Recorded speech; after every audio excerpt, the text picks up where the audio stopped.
to The Family Skeptical, Parenting Through Nonbelief. We're a married atheist couple raising two wonderful, strange children. We ask big questions, dissect weird parenting moments, and examine how society ignores or misrepresents families like ours. If you're any stripe of non-believer who's involved in raising children, welcome. You are our people. Our kids have heard all our swears, but yours might not have. So be thoughtful if there are young people listening with you. Whew. It's been a week. Yeah, is this episode going out on Valentine's Day? No, before that. Okay. Yeah. I have plans for a sort of Valentine's Day-esque episode, it's like a week after Valentine's Day, I think. Okay. Yeah. So I feel like I need to do a blanket PSA for the next 4 years. Which, or maybe the rest of time, which is just a reminder that based on the fact that I have a full-time job and this is just something we do because it brings me joy and satisfaction, that we record about 3 weeks before you ever hear any of these episodes. It takes me 3 weeks to edit and get things posted. So as the world gets increasingly strange, we are never going to be timely in anything we say about it. So that is just the reality. We'll certainly talk about things that we feel like we have something to say about, but it's certainly not going to be the first thing you hear about anything. And that is true of so much that has happened in the last weeks. But one of the big things is the LA fires, because we spent still the majority of our lives together in LA. Rita and Go were both born in LA on Hollywood Boulevard. And no, they weren't born on Hollywood Boulevard. They weren't? Like literally on Hollywood Boulevard, the street? No, but on a building on Hollywood Boulevard. Incorrect again. Was it Sunset? Okay. Sunset. There is no Kaiser Hollywood. I shudder to think what a hospital on a Hollywood Boulevard would operate like. It's very close to Hollywood Boulevard. I would drive up and take Hollywood Boulevard home. I'd stop for Mexican hot chocolate. But that doesn't mean it was on Hollywood Boulevard, my love. But you get the point. Yeah, totally wrong. Totally wrong, but you get the point. That's like watching Trump describe how hurricanes work. Maybe you should have a Sharpie. Maybe that's something we can do for our Patreon. It's like Moms describes things badly with a Sharpie and a whiteboard. I was 2 blocks off. I don't know what his description was, but I assume that metaphorically it was farther than 2 blocks. Okay, I'll give you the benefit of the doubt on that one. So look, knock on wood, most of what has happened, but it's just a strange time to be in the world. I was thinking about it because I love the podcast You're Wrong About. And I feel like it's such the perfect skeptic podcast, because just the whole point of it is taking something where you've sort of heard the story in the news or pop culture and explaining how it's far more complex or different than you perceived it to be. Sure. And they just had an episode about the guy they made the movie about, where he got his arm stuck in the rock when he was hiking and had to chop it off.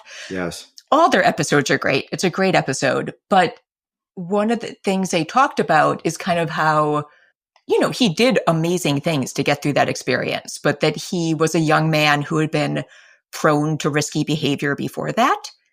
And as part of that discussion, the woman they had on to talk about it is sort of like a wilderness expert. So she comes on whenever there's sort of like a wilderness survival story. And she talked about how when she talked, I wonder if she's wrong. She talked about it. She said it's specifically for avalanches, but it sounds to me like it would be more broad. But she talked about common lies that people tell themselves that like lead to people being caught or killed in avalanches. And it's pretty fascinating. And I think it's like another great sort of thing to listen to from like a skeptic standpoint, like the tricks that our minds can play on us that make us less rational or thoughtful than we think we're being. Sure. And one of the things she talked about is, I've done this before and been okay, therefore it's going to be okay, as like one of those mistakes that people make. Sure. In situations. And I was just thinking about that in terms of LA, because when we were living there, you know, whenever there were fires, my mom would call and be really worried. And I would always say, like, you don't, like, fires don't come where we are. Except that now they were.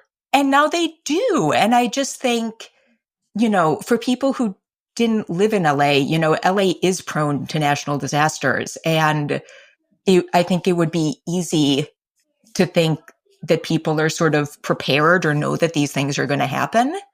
But it is just hard to explain how far these fires stretched into places where people really, you know, you're swaths of concrete. Yeah. Like it's not like it was a field or a hill with like scrub brush all over it. It was the concrete jungle of the San Fernando Valley. You know, and it's like, you're ready for earthquakes, you're ready for other things. But I think in a lot of these places, based on what had happened before, it made total sense to just like think fires were not an issue. Yeah. And I think where we were living just escaped getting evacuated. Yep. But was really just sandwiched right between other neighborhoods that were. Yeah. Yeah. And so I just... It's frightening. It's frightening. And I'm just trying to... It made me realize that it is good to get prepared and be careful about things, even if I don't know. It made me think about what sort of assumptions I'm making. Right. About what I do and do not need to be prepared for. And how it's good to have plans in place and just like... Also, yeah, I don't know if you can tell. We have friends over today, so there might be more children noises than normal. But so yeah, it was just really hard. I know on social media, I said I would talk about where we were thinking of donating. So I wanted to do that as well. We have had such a strange time that we haven't done that yet, but we will. I think another thing in these disasters, it's very easy to think about them right when things are as bad as they can be, but also just understanding that like LA is going to be a different place probably for years to come. So if you're somebody who does your giving towards the end of the year around the holidays, try to keep this in your thoughts, though who knows what else will really need our care and attention at that time. So obviously, a lot of people talked about YMCA LA. There's some people I follow in LA who have talked about like just how much they've been on the ground helping people with childcare for people who are displaced and first responders. Pasadena Humane Society has done a huge amount. But there are a couple of places that might not have gotten as much attention. Atheists United LA has been doing good work. They have a fund that they're going to make sure goes to secular charities in the area. They opened up their offices as a temporary shelter during the fires. So I'll post the link to their website as well. And then on a smaller scale, we know somebody who runs a small animal shelter in LA who also has been doing amazing work. And Pops, I was hoping you could give those details.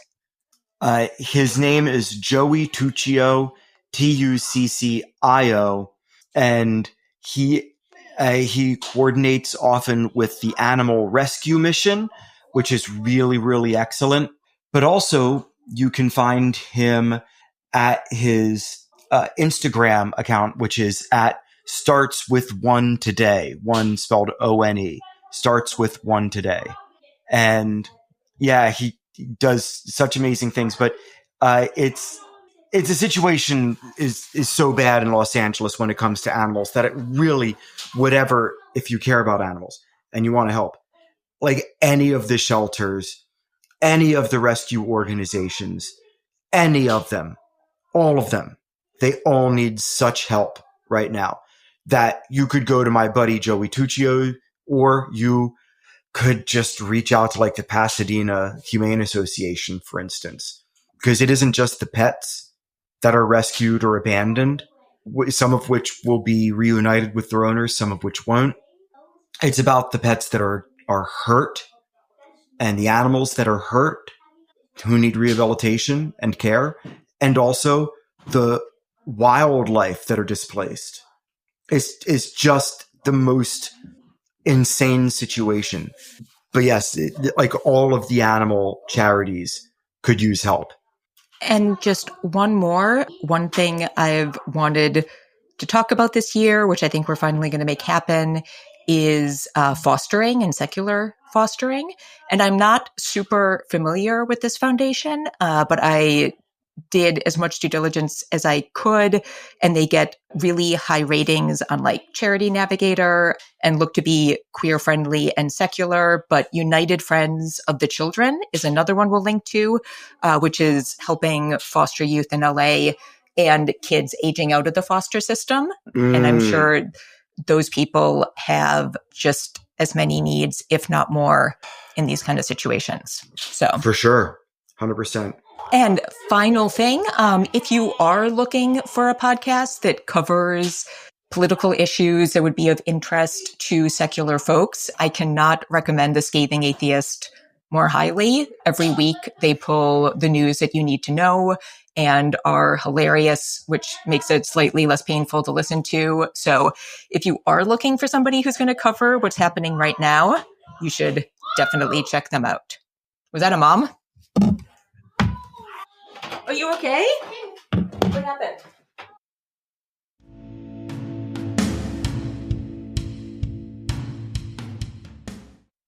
All right. So we are back, and I am so excited to air this interview we did. It has been a crazy time in the world in a lot of ways, and this interview made me really happy that there is a place that just sounds like magical and really awesome. So we had the chance to talk with Katie, who is a volunteer at Camp Quest, which is an amazing summer camp founded on the conviction that all kids deserve fun, friends, and free thought. She has been a volunteer there for 23 years. They're coming up on their 30-year anniversary.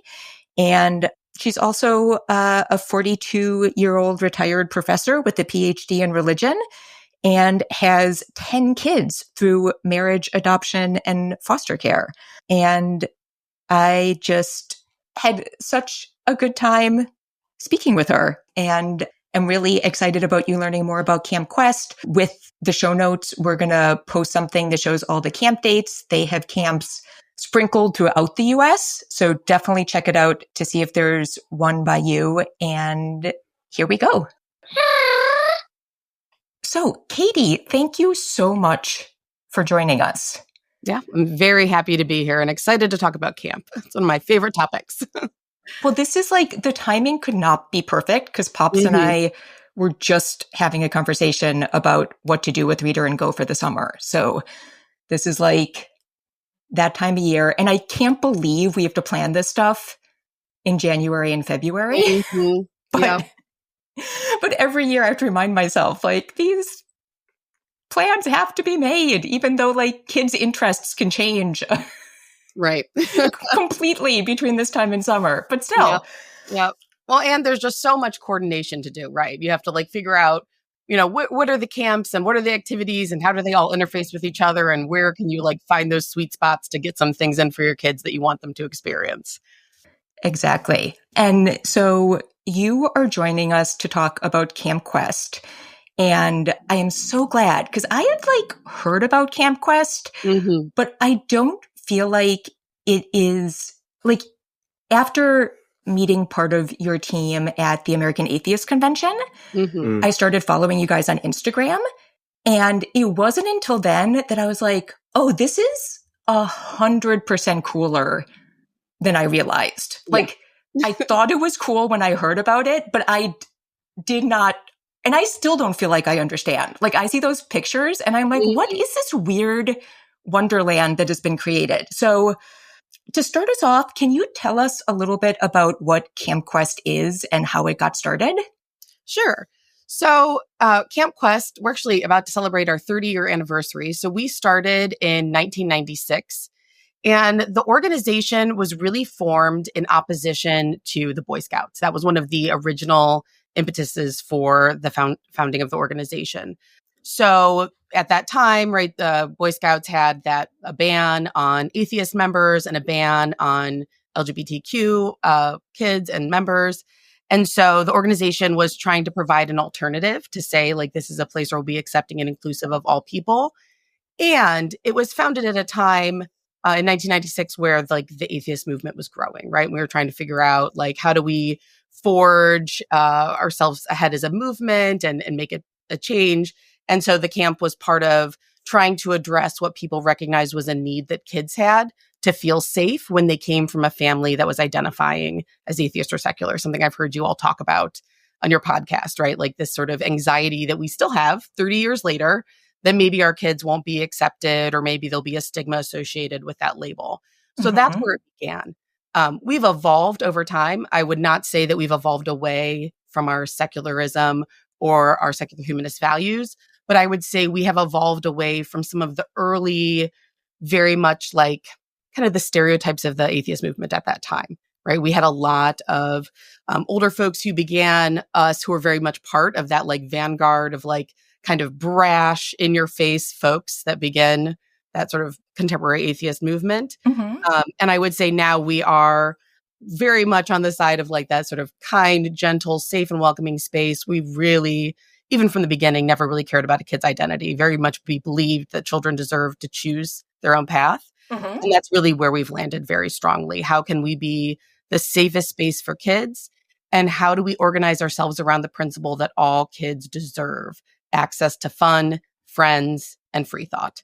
And that is really what unites us, that we believe that kids have the right to choose and they have the right not to be indoctrinated in their childhoods. And so we provide a space for flourishing there. And we are also just absolutely goofy as all get out. So that's kind of our big picture origin where we are today kind of thing.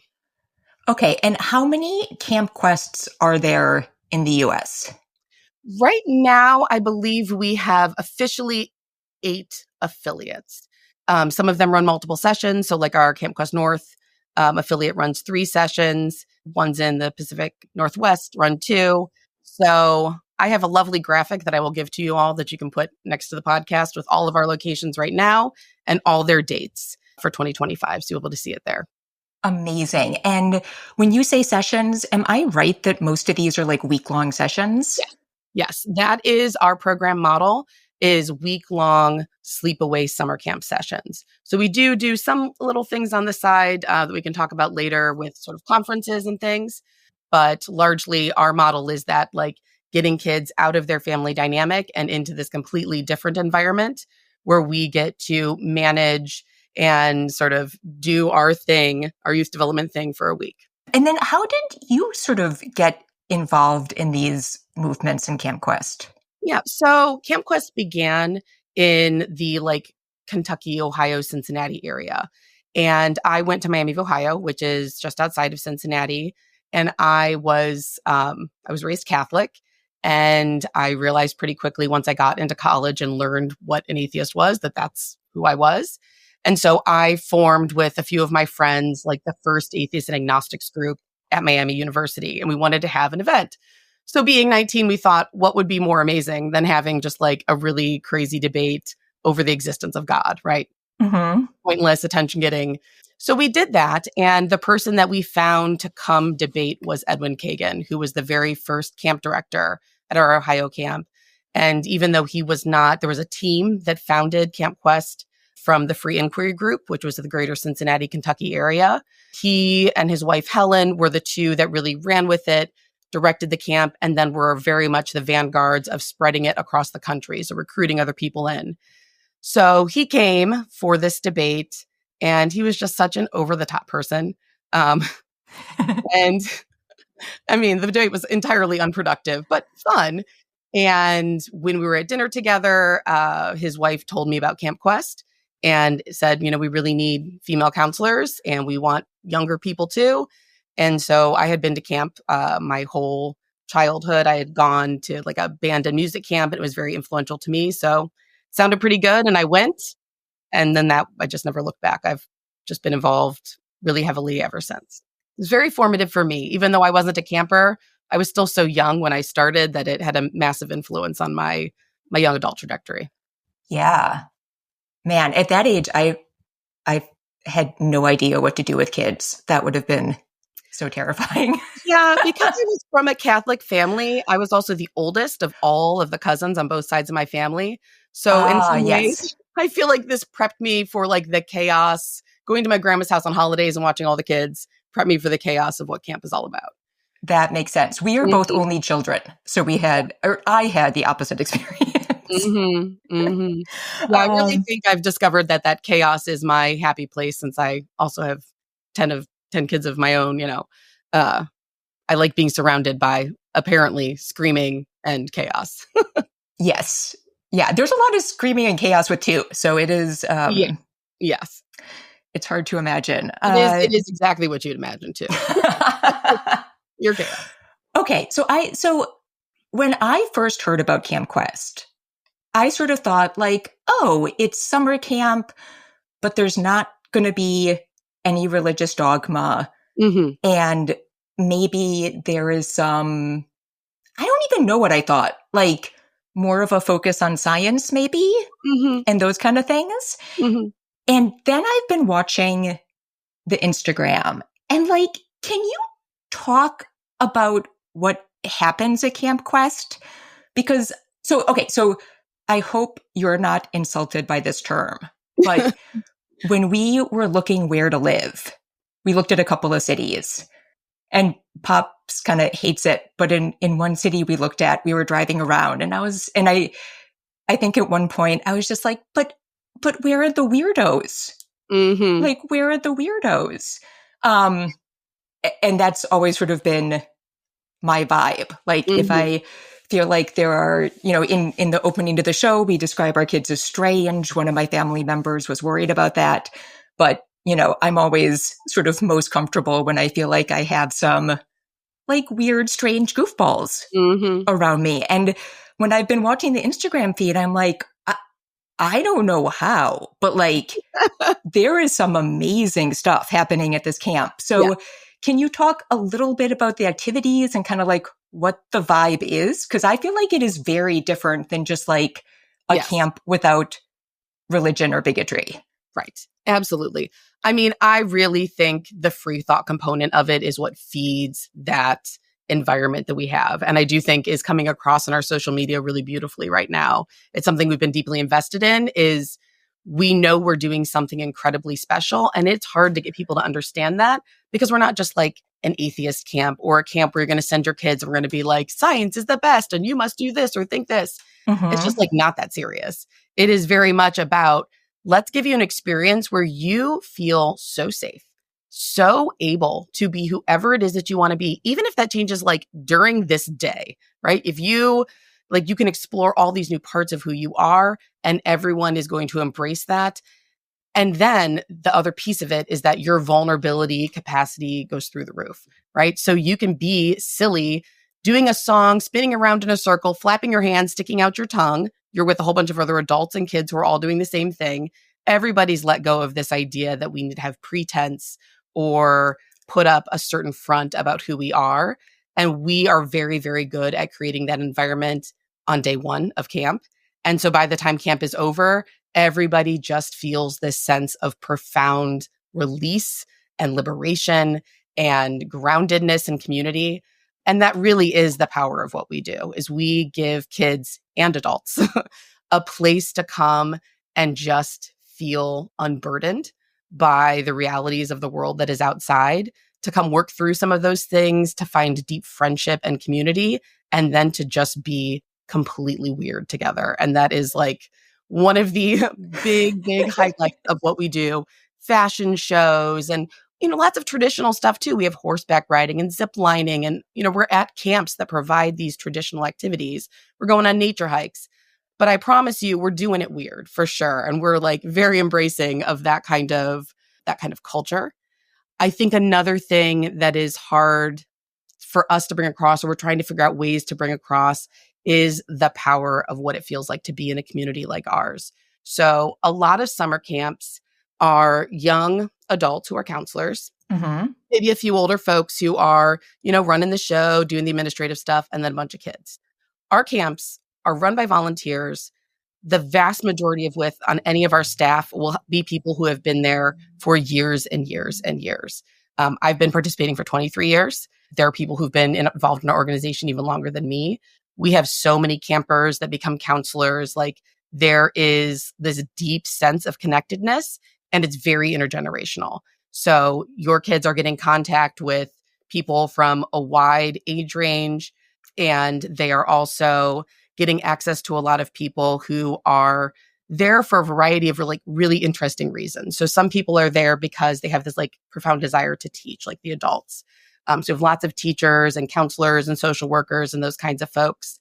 And then we have a lot of folks that are there because they used to be at camp and now they're adults and they want to create those experiences for young people and explore that part of them. A really surprising number of people who are child free.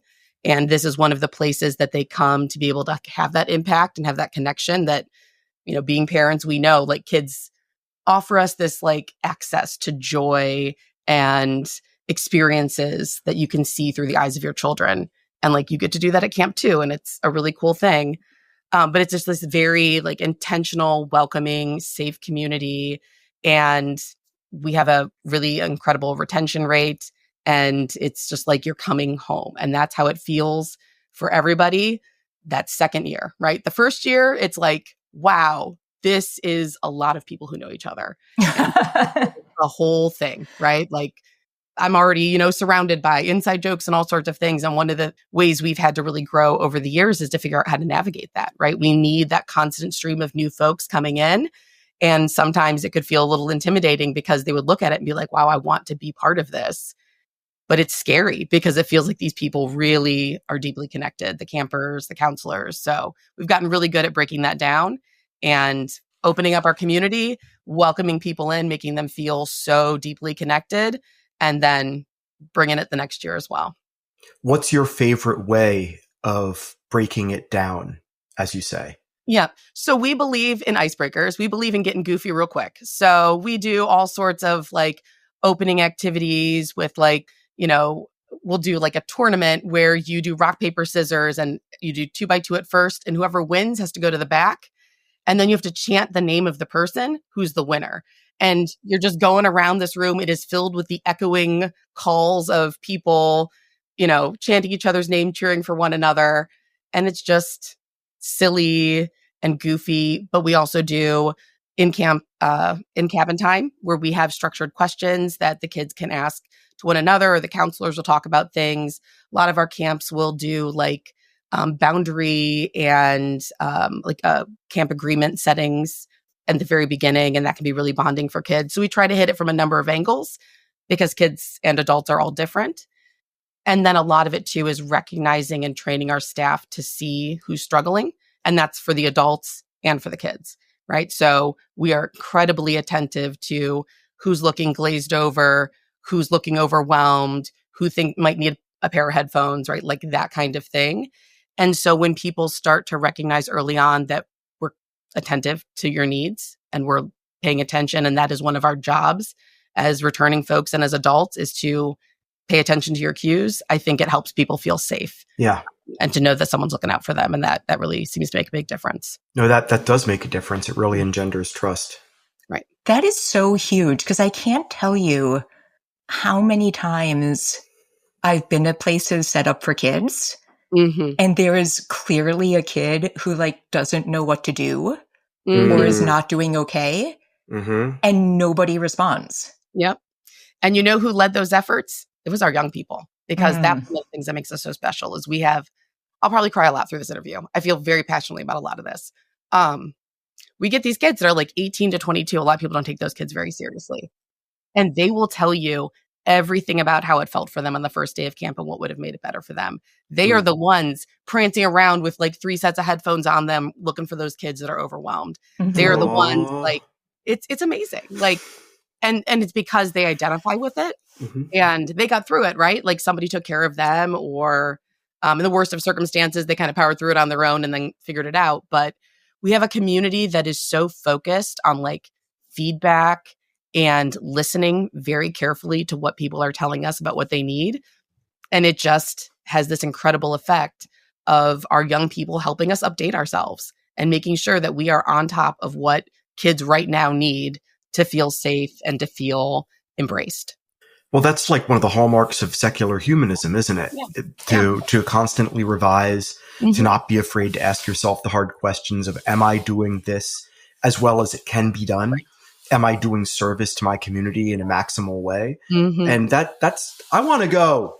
I want to go back in time, and then I want to go. Amazing. You can be a counselor. We can talk soon about what it means to be a parent to go to Camp Quest, because I already am a counselor. I have two campers. That's enough campers for me. It's a very different experience to have other people's kids. Yeah. Oh, for sure. I mean, I taught for probably 15 years, and this was mostly before I had children, and so a lot of that time was, of course, spent very, in a sense, vicarious, because the kids would go home after class, you know, and so I got them for a very focused time. And so often I would get them when they're at their best, because they respected me and they wanted to perform well. But at the same time, I was always asking myself, what can I learn from this interaction with the kid, from the interaction with their parent, from seeing them with their parent, or seeing them interact with their peers, both in front of and away from their parents. Like, how much data can I draw from this so that when I'm a parent, I can bring it to bear? And I love that the counselors it isn't even that they're encouraged to do it. It seems like they just do it organically because of the culture of the camp. Like, they're encouraged to pay attention to each other. Right. They're encouraged to pay attention to the camp structure. And then they feel like they have to pay it back or pay it forward, as it were. And what rate do you see campers as they sort of age out return to be counselors? Like, what percentage would you say? So I would say since COVID, our data tracking has not been great. So it's hard for me to give that like exact number, but that's one of the things we're working on getting back to, because we used to be great at it. But it's very high. I will say that as kids get older, the number of them that are able to attend camp because of summer obligations, like band, sports, things like that, we do see a dropping off. However, it is the strongest parts of our program. This year, our camper population was so heavily skewed to 13 and above. Amazing. It's very interesting. Like, post-COVID, oh my gosh, people have become more hesitant about sending their young kids to camp, but older kids who find camp are like, oh, like, I'm just like, they won't give it up, right? Like, they find this space that feels so good given the experiences they've had in our recent history. Yeah. So, I mean, I would say that like most of our LT programs are graduating, and the majority of those kids go on to become counselors. That's that first year. Wild. Especially, like you just said, especially considering how much potential social stunting there was during COVID because of kids having lack of access to each other in person. That to see them just sort of like collectively feel like, this is something that I was missing. I need to get back into this. Oh my gosh, this is the best thing ever. Mom, why haven't you told me about this before? That's pretty cool. Right. And I just think that the feeling that they had about what they were missing was so much. They were able to like recognize so much more deeply that's what was missing. And then when they came to camp, they were like, this is what fixes it. Yeah. The other thing that's been really interesting is watching young people reach out to us, some of the older generations of leaders, And we've been, actively asking them, like, what do you need from us? And one of the things they told us was we need to figure out how to get rid of our phones. We are so stressed about the impact that this has had on us. Like, these are young 20-something adults asking us to help support them in figuring out how to manage the negative impact that electronics have had on their life. And that's another wonderful thing about camp, is a week away from any screen. That is a great reset for kids. They really need it. And it's part of how they discover themselves, because the engagement with screens constantly, right, for many things that are important, like school, also has like a dampening impact on their ability, I think, to really figure out what's going on inside of them. And kids have such rich emotional lives that a lot of parents, unfortunately, don't recognize it or accept that it's a possibility even. And, oh man, yeah, I want to go to Camp Quest. Yeah. One thing you said also reminded me of something I think is really important. You were saying how when you were a teacher, right, you got to see the kids in this particular context, and then they went home and you could see all the fullness of their lives. And we don't get that, right? But what we do get is the fullness of what it feels like for them to have that experience away from home, right? We're not shielded from, the fact that they just wet the bed or something very vulnerable happened to them. And now they have to share that with another person that is, and like the test that a kid has of looking to an adult and needing them to respond in the right way. And us, I think, most of the time, almost always responding in the way or figuring it out, right? And if we don't respond in the right way at first, we're going to apologize to that kid and we're going to get it right. And so we get that, like, that vulnerability of accessing these moments that most of the time only parents have, giving the child their medication, whatever those things are. And I think that's really, really powerful for kids to have another adult or a group of adults step in and provide for them in a comprehensive way that they've only ever really experienced much of the time with their parents. So this is now leading me in like a really interesting direction thought-wise. Given how nurturing and accepting Camp Quest is, and what you just said about the child being away from their family culture and being forced to respond or adapt or be open, perhaps. I would imagine that parents who send their kids to Camp Quest, knowing what Camp Quest is, already are themselves probably more inclined to do that in some capacity, at least at home. But like, how would you characterize the sort of like the camper demographic when it comes to a potential for kids to not have that at home and then to have that at Camp Quest? Does that ever happen? Or is the demo pool for the potential campers already so liberal and humanist that you never see that disconnect between what they would experience at home and what they experience at camp? Yeah. I think I would say that the majority of time there's a disconnect, even if the values are the same, the style and technique that is used, right, is going to be different, even just like the language that a child is responded to with. Like, I think most of the time we are grounding these kids in something that is fundamentally different because all people are different. But yes, we absolutely have people who are just not coming from a background where that's happening. Like, you'd be surprised. I am surprised. A lot of people, it's really hard to be a parent. You're not surprised by that. And I think that it is really difficult for some people to see past whatever it is that those blinders are, like well-intentioned, good, progressive people. We all have blind spots. Even those of us like myself who have like literally dedicated my adult life to youth development. I'm a foster parent. I've done all of this work. And I know that when I send my kids to camp, there are adults there who explain what they need to them better or respond to them better or embrace them better than I can, because I can't be everything they possibly need. And people are attuned to different things, right? Like, that's the wonder of knowing that there might be 5 or 6 adults who very, very strongly and meaningfully interact with your child, which means that all those people will probably notice something different about what they might be doing in that moment. They might see something about themselves. So I think that no matter what, your kids are going to get something that they're not getting from you, because there's this whole fleet of people who care deeply about it and are trained to deal with it. And they're going to do that from their own lens. But I also think it's surprising to see how many kids really come forward saying, wow, like I was not getting this at home in the way that I needed. It definitely does happen. And I want to go back to that training because Pops, you said like it just sort of comes from the culture. But I think I actually have my doubts about that. So I'm wondering if there is specific things that you do to make sure that new people coming in as counselors and support staff are doing all of those things that are the ethos of the camp. Right.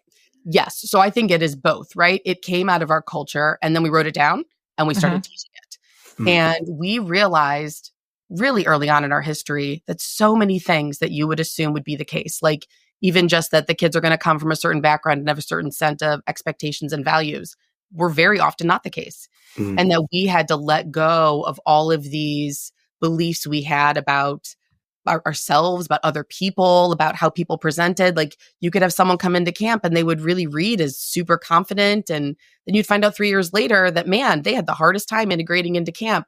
And we all read that completely wrong.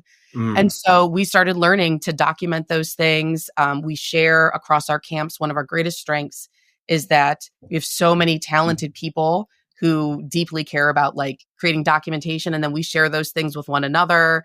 And we're always exchanging best practices and working together as a network to figure out, you know, who has the better way to say that or exactly the right way to break down that problem so that people, when we train them, understand how to approach it. And that is a constantly evolving project. So we have camp manuals, we have national training that is given on safety and reporting, mandatory reporting, all those kinds of things, right? Like the sort of basics you would expect from any youth development professional. And then on top of that, we have a tremendous amount of cultural training and efforts to train as we go. So we do a whole day prior to campers arriving is just staff working on things together, talking through scenarios, sharing their experiences from past years, doing icebreakers, making sure that everybody knows like all the safety protocols and what happens if there's a fire and that kind of thing. And then there's just a lot of like sharing and friendship that are the foundations of those things as well. But we are very much dedicated to managing our responsibility to children. And that requires that we write lots of things down and do good training. The vast majority of our camps are also ACA accredited, which is quite a feat. ACA requires an enormous amount of documentation and process and policy in order to meet that standard. And can you say what ACA is? The American Camp Association. Oh, okay. That's So they have a what I was going to standardized say. process for basically approving that you run a safe camp where you've thought through all the contingencies. So I would say all of our camps meet that standard, and most of our camps have documented that they meet that standard by going through the process. Because we are all volunteer as camps, it is such a huge lift to get that. So our camps have invested in that. All of our camps intend to get to that point. But we're really all like on a foundation of very similar materials, if that makes sense. Oh, totally. And then when it comes to like the goofiness and the culture, how much of that is your team sort of crafting it through the activities? Yeah. And how much are the campers sort of bringing their own ideas to the table? I would say that it is largely incredibly intentional. So what we have found is if we aren't intentional and you leave kids to kind of find the path to goofiness themselves, sometimes they don't have great boundaries around how the goofiness emerges, right? So kids love to do pranks. If you don't set good boundaries around what a positive pranking culture will be, they will go off into left field and make someone cry, right? And so we've like, if we sense that a group of kids is wanting to do pranking, like we are going to go in there and make sure that we've got consent for pranks. We understand that a prank is something that builds people up and is funny. So one of the pranks that people do at camp sometimes is go into someone's space with permission and put up a bunch of Post-its about wonderful things about the people in that cabin. Right? It's surprising, it's silly, and it accomplishes what kids want there. And then I think a lot of the culture of goofiness has to be modeled because kids, especially now, are very guarded. They're very afraid to put down what they feel is like that cool veneer or whatever it is that they're trying to express about themselves to the world, especially as they get older. And so it really is important for them to see adults doing that. And so one of the things that we emphasize to our adults is like, you've got to go all in, right? If we're singing a song, you're going to sing that song all in as well, right? If we're not going to do the like goofy dance, how can we expect that our teenager is going to do that as well? So there is an intentionality there for sure. But once you get it going, then it takes on a life of its own. Like I have been to multiple camp quests where there has been a revolution or a union formed by the children. And that is like the most beautiful thing to watch. Revolution. Yes. And the revolution was intentional in that we thought it was likely that the children by the end of this would form a revolution. You foresaw a revolution? We anticipated that one of the potential outcomes was revolution, yes. So it was actually a camp I went to this summer in Camp Quest Northwest. And they have like an incredibly creative camp team that almost does like a full-on LARPing situation every year for camp. So they will have a full storyline. And this idea was actually created by a former camper who became a counselor and then became program director. And she had been planning this idea for like 6 years to essentially make like a very silly, goofy dystopia for the kids. And at the beginning, they set some rules and the rules had to be goofy. So like one of the rules was you can't eat boiled carrots, right?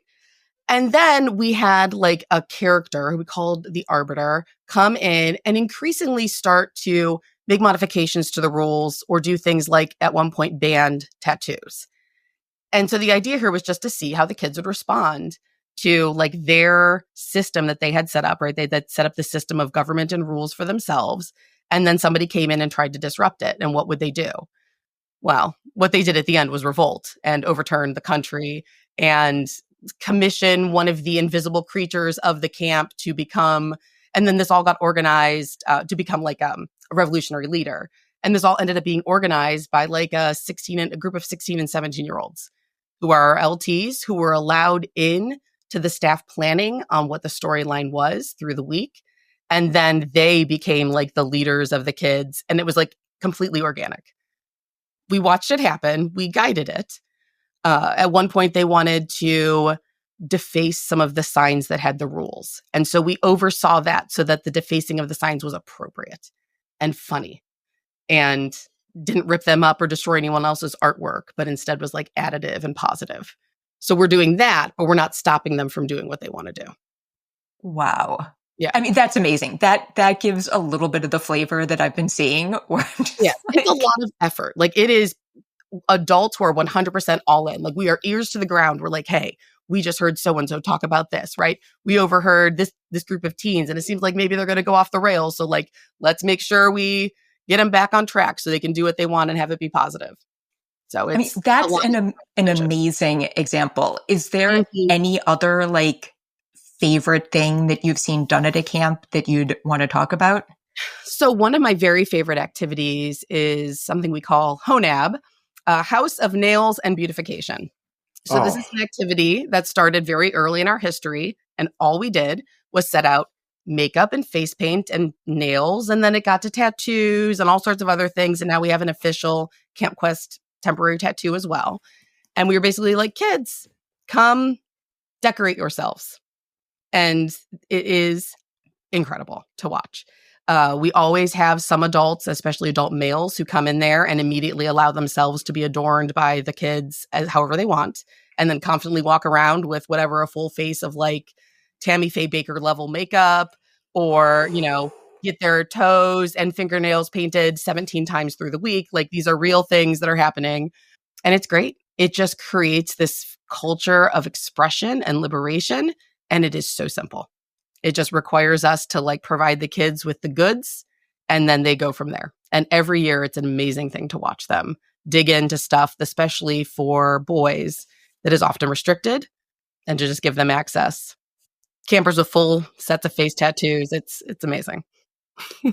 I feel like this is a good time to ask because since it was founded in opposition to some of the things that the Boy Scouts were doing, is there anything you can talk about sort of specifically as far as it being a particularly safe space for queer kids? Mm-hmm. Yeah. So this is one of the things that we discovered pretty organically early in our history. So by the time I had joined, we were already, and I joined in 2000, 2, we were already very actively recognizing that we had lots of queer volunteers and queer campers, and we wanted to be able to serve them. And it was our natural inclination to be very open.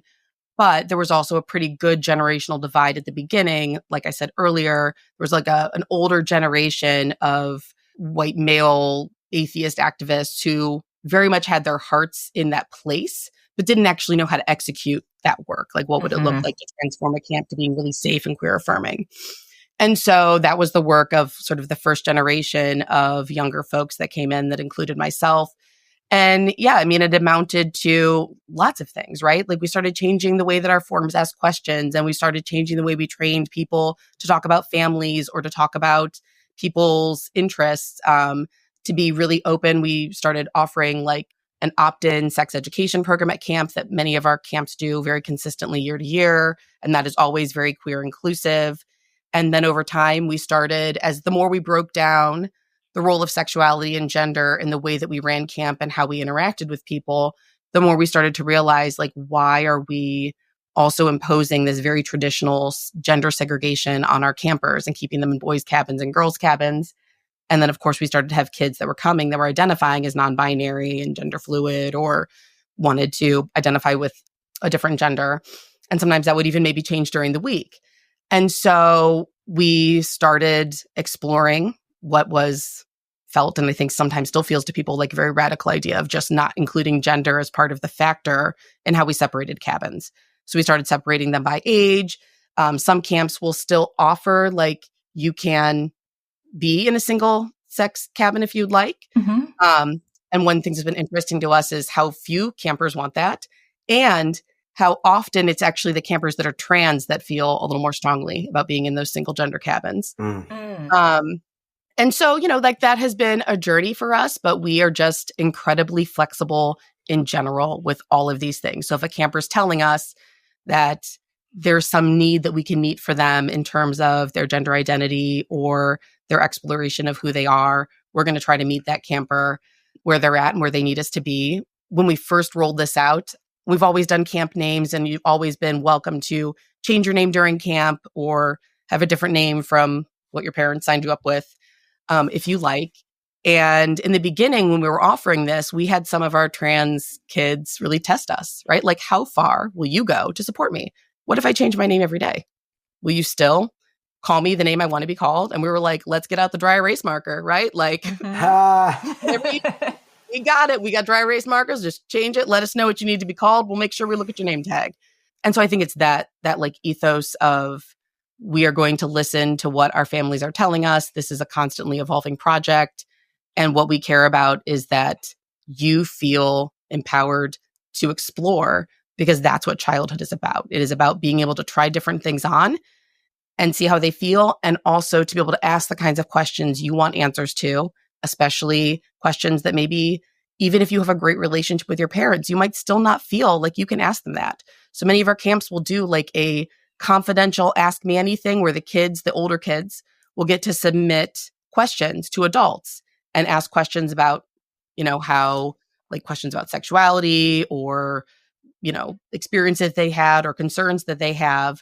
And we have always people at every camp session that have the kind of expertise that is necessary to be able to answer those questions in effective ways. And we have training that also lets our volunteers know that if you don't feel that you can effectively answer a question a camper has, here's what you do so you can find someone who can, because we will have someone on staff who can. Wow. So I have a question from Go, because are you familiar with Corey Silverberg's books, Sex is a Funny Word? I think I have heard of them, but I've definitely not read anything. Okay. So they're kind of amazing. I'd really love to have them on the podcast at some point, but they talk about gender and everything in a very expansive way. And I don't know what it was in the section we were reading, but Go said something about, like, how would you keep these things separate? Maybe we're talking about restrooms. I don't know. But I was like, well, that's interesting, because I'm talking to somebody from this camp where the cabins they don't always, it's mixed gender cabins. And he was like, oh, that's really cool. how does that kind of work? So for a kid kind of wondering how that's going to go down, because campers do need to change and all those sorts of things, like how is that handled? Yep. So all of our campgrounds, right, have private facilities for changing and bathing and things like that, right? So we wouldn't go to a campground that had that communally set up, right? And so, we just train the kids that like we maintain our privacy, right? We're not going to change our clothing in the cabin area. And we wouldn't do that even if our cabins were gender segregated, because that's not appropriate. It's important to have boundaries, and you never want to blur those boundaries with the kids or with the adults. And so,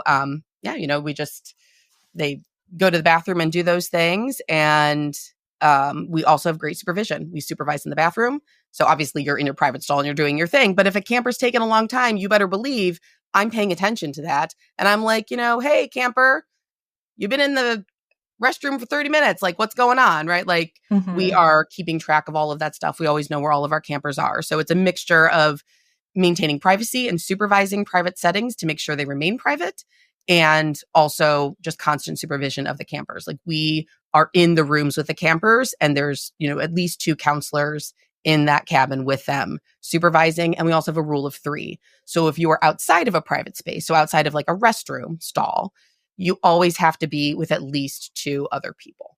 And typically speaking, we would, maybe send like 2 campers with a counselor.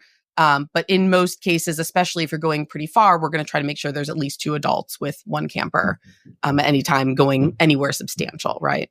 More than a few hundred feet away.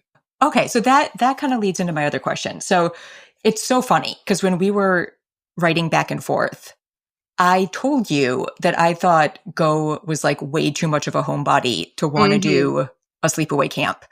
And then when we started having that discussion, he started asking more questions, and I was kind of trying to answer them.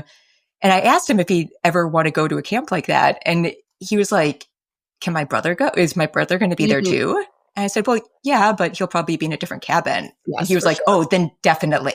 He's like, if I'm only with kids my age, I think I'd want to do that. So I know you mentioned the kind of post-COVID, less parents have felt comfortable sending younger kids to camp. And I'm kind of wondering, I have such mixed feelings about sleepaway camp because as a young person before being a teenager, my one experience of sleepaway camp was the religious camp that gave me a crisis that like defined the next 10 years of my life and sort of my identity. Right. Right. And that wasn't, in general, it was a pretty good camp. They were just religious and not thoughtful about ways that might impact non-religious kids there. But also, when I freaked out and wanted to leave, they weren't terrible, but they did some things that I think are sort of inappropriate. So, but then I had amazing experiences with sleepaway camps as a teenager, but I think I still have some of those emotions about sleepaway camp for kids. So I don't know. It's like the first year I've even thought about it for Reader and Go. And I'm just sort of wondering, what do you think parents should be thinking about when making this decision, and if their kids are ready, and how do we decide this? Yes. So I think the first thing we have to think about is our own anxieties, right? I am a parent too, and I know I am bringing that, even though I know I shouldn't, I am bringing that to the table for my kids all the time, right? I have my own experiences, my own fears about the things that could happen. And so I think it's important, because it is easy for us to project that onto our kids, or to think that we know them in totality, right? It's really incredible for me sometimes as a parent watching my kids be campers at camp that I'm like, I'm not even sure I know who that kid is. That the personality change that can happen when they're in a different environment and they're away is really interesting. So I think it's important to always recognize those things. And then I think that I would challenge a lot of parents to think about what would be the reasons that a kid wouldn't be ready, right? As opposed, I think people assume that they're not ready until there's signs that they are ready.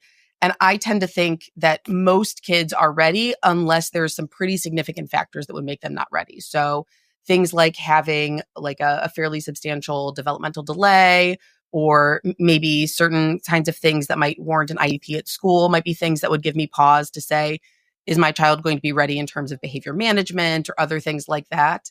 But I think typically, even if a kid maybe wouldn't on their own express that they would feel comfortable and ready, most of the time kids are able to do it really, really well and surprise themselves. And that experience is incredibly powerful for kids.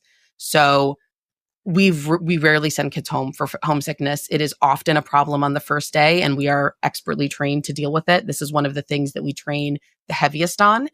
And another thing we train and are trying to ramp up our activities around are actually training parents for homesickness, to not set your child up, to make them experience camp in a way that gives them anxiety, because we can just like we don't realize it, but our own fears about sending our children and letting them go, which I think have been deeply raised by COVID and by the very important and necessary cultural awareness around the potential for victimization, right? Yeah. The potential for your child to end up in a situation in which they feel very unsafe and they don't have a good outlet for what to do. So our job as camp staff is, of course, to help our parents understand that we are being incredibly attentive to that and build that trust so that they know that we are looking for those things, that our supervision policies are, strong and enforced. And I feel very good about the way that we do those things at Camp Quests. And so it's just, I think, a balance. And I would say in general, nearly all of the time, the parents who are the most anxious to send their kids are the ones who at the end are like, I can't even believe this. I cannot believe that my child is telling me that they don't want to leave. They're refusing to get in the car. They're telling me to go away from them. And then the next year, they are like, please, don't talk to me. I'm embarrassed that you're even here dropping me off because my friends are here and I'm doing my thing. And that transformation is typically the way it works. There's always going to be exceptions, right? And of course, we also do know our kids, right? We might not understand every part of them, but I think it's just a hard balancing act. And the thing that I think sets your kid up for success the most is good communication. So sometimes parents have a tendency to think like, one, should I take my kid off their ADHD medicine before I send them to camp? No. Should I maybe not try to tell anybody about this problem that they're currently having in their life because I'm hoping that they'll just go to camp and it'll be reset and everything will be fine? No. These are not the right instincts, because there's a fear, I think, sometimes that people will be prejudiced against your child if you tell them the things they're struggling about. But it's incredibly important to be honest with camp staff about what your child is struggling with so that we can be ready. The sooner we know that we might have an issue with bedwetting or an issue with a recent transition or divorce, that we know the kinds of things to look for, the more that we can be attentive to that and train their cabin staff to look for it and to know what to do. So I think all of those pieces are what's most important for knowing that your kid is ready, is do you feel equipped to give the right information to people? Do you feel invested yourself in making sure that you are thinking about your own behaviors and anxieties so that you set them up for success? And do you feel confident that you've done the work you need to trust that staff, right? To ask the questions you have. Parents should be doing that. You should, whether it's Camp Quest or any other camp, know for sure that the things you care about and matter to you are going to happen at that camp for your child in the way that you think they need, in a broad stroke, right? So maybe not necessarily dictating every moment of how their daily ritual will go, because that might not happen, but letting us know that they have a lot of trouble being able to take a shower independently. So maybe someone needs to be there to support that from outside of the shower or something like that. Those things can be done. Amazing. And now I just saw recently that registration was open for at least one of the camps. Yes. So in general, how soon do parents have to sign up their kids to think about getting a slot? Yes. So for the vast majority of our camps, you're going to be able to still get a slot for the next few months. Okay. Some of our camps will sell out. We have some smaller camps and they will sell out sometimes in a day or two. And I would say that our registrations are starting to ramp up again and be pretty tight, right? We're starting to fill up sooner than our last deadline for signups. However, we are engaged in a constant process of bringing on volunteers to accommodate that. So our camps that have more capacity at their host camp, they might have a certain registration limit that is based on the number of volunteers they feel confident they can get. And then they may go out and recruit beyond that. So it does make sense if you find that a registration is already closed for a Camp Quest to contact that team, because they will have wait lists and they will also be able to give you a general sense of, do they feel like it's possible that your camper might be able to get in? Because sometimes those things are also based in, we have room in these particular cabins, but it's really room only for a camper with a certain, a camper that would be under 12, for example. Mm-hmm. So, I think people have time. We don't have camps, in every single place in the country, but I do think it's worth the drive, right? If you live within a reasonable driving distance of a Camp Quest, I think it's certainly worth considering. Amazing. Is there anything else that we should have asked about that we didn't? Let me think. What's the food like? Varied. I would not go for the food. I will say that this is actually one of the really interesting things about our community, and maybe even something that's a great thing to add here. So we are all reliant on host camps, right? So 4-H camps, sometimes YMCA camps, or other kinds of private campgrounds. Got it. The space. So in a lot of ways, we're reliant on whatever their food service is. Most of our camps, nearly all of our camps are not running food service ourselves. However, we very, very quickly let them know our population is full of like specific health needs and vegans and vegetarians. And so we're going to need a menu that's really customized to our population. And we have developed a reputation amongst host camps that we are just such a great group to work with.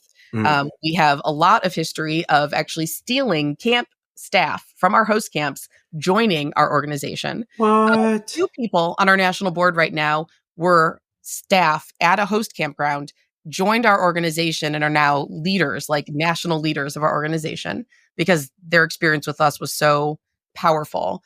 And the feedback that we get is, you all care more about the kids than any of the other groups that are in here. You are so kid-centered. You are so focused on kindness as a culture. And then we treat our host staff like that as well, right? We will invite them to our activities.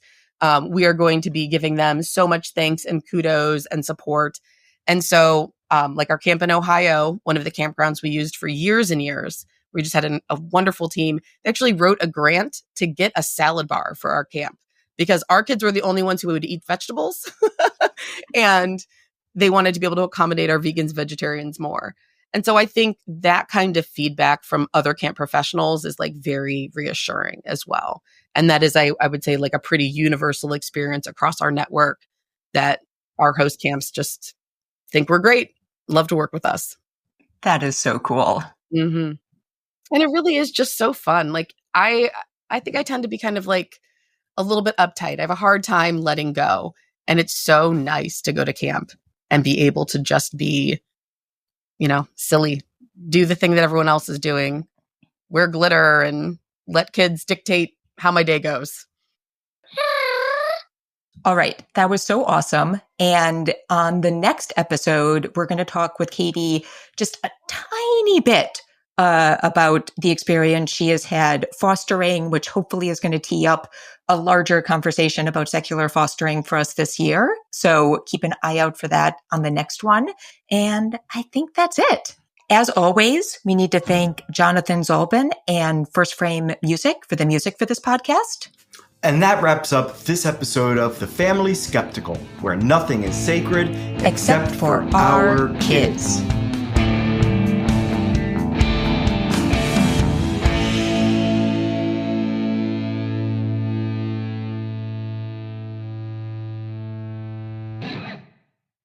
Yay. All right. Who knows how that's all going to turn out, but we did it.